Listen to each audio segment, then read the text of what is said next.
Hey everyone, this here's Aaron with the Canny Couple, and Julia's behind the camera today. And today we want to talk about the importance of different varieties in spreading out your harvest. But before we get started, we'd really appreciate it if you hit that like button and subscribe. Okay, so why am I talking about spreading out your harvest? So right here, I've got some blueberries that are producing right now that are blue. Okay, if you might remember some from our previous episodes, we were picking blueberries back in early June. Yes, we were. So what we do is we get different varieties to create a longer growing season. So we start out and have some early producers that we buy. We have some mid-range producers, some late and extremely late ones that we buy. So we create a continual supply of an item. So blueberries, eventually, we should have blueberries from May up until September, maybe even till frost. So I can't tell yet on the late ones because they're still another year or two away from producing, but that's our goal.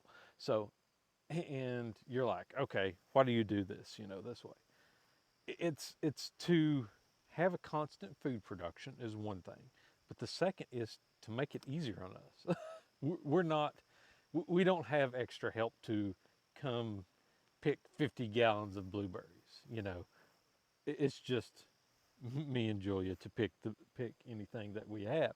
So we're trying to make it easier on us, and from the harvest perspective, even preserving it. So we're not putting it all up at once. Uh, we're trying to spread it out.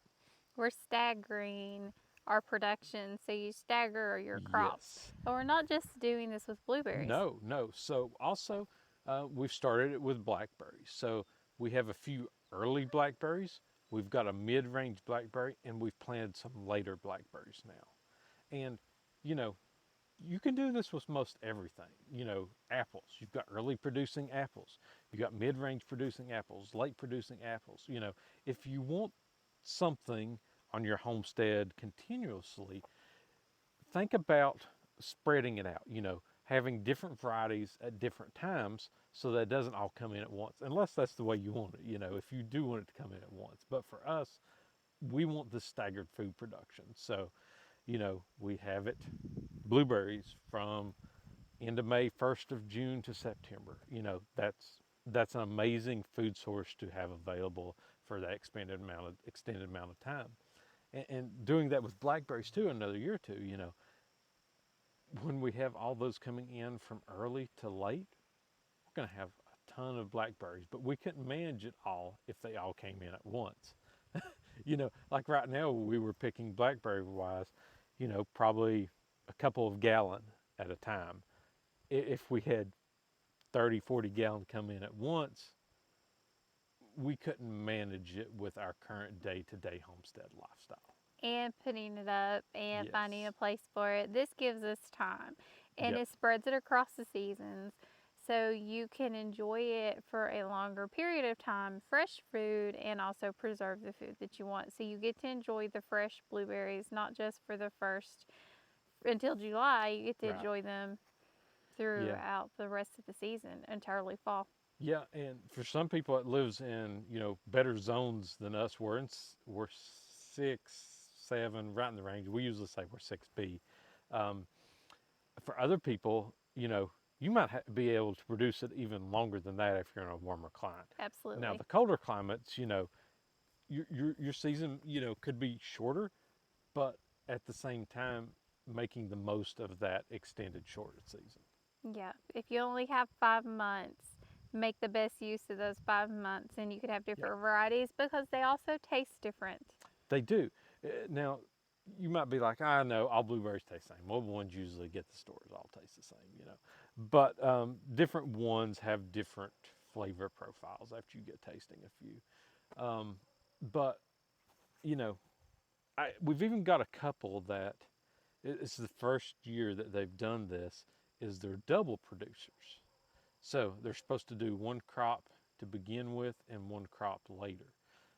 It's the first year we've actually had extra blooms on those from those newer plants. So curious to see how that works as well. Something that can do that, you know, hey, you're not taking up extra space. You've got one plant that's producing two Twice a year. times. Yeah. So that's another option for you.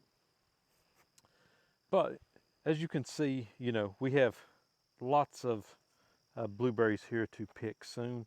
Some of them that's already ready and, you know, fresh, good eating, available on hand after our main producers have already passed. Yeah, you can tell these are passive for the season, but these are still, you see they're loaded. Even as far away as I am from it, you can tell how loaded they are. You can see a few of them on here.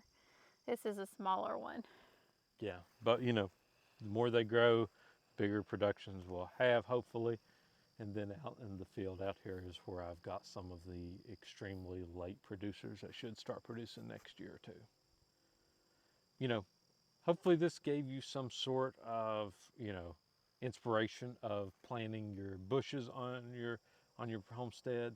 If And nothing trees. else, trees, anything like that to, stagger them out, create that long season of food for yourself. If you got anything you want to hear in a future episode, send it over to thecannycouple@yahoo.com. And if you want to go check out all of our other social media, go over to Linktree, the Canny Couple. And as always, thank you for joining us on the Canny Couple, where we work hard, live simple, and enjoy life. Have a wonderful day.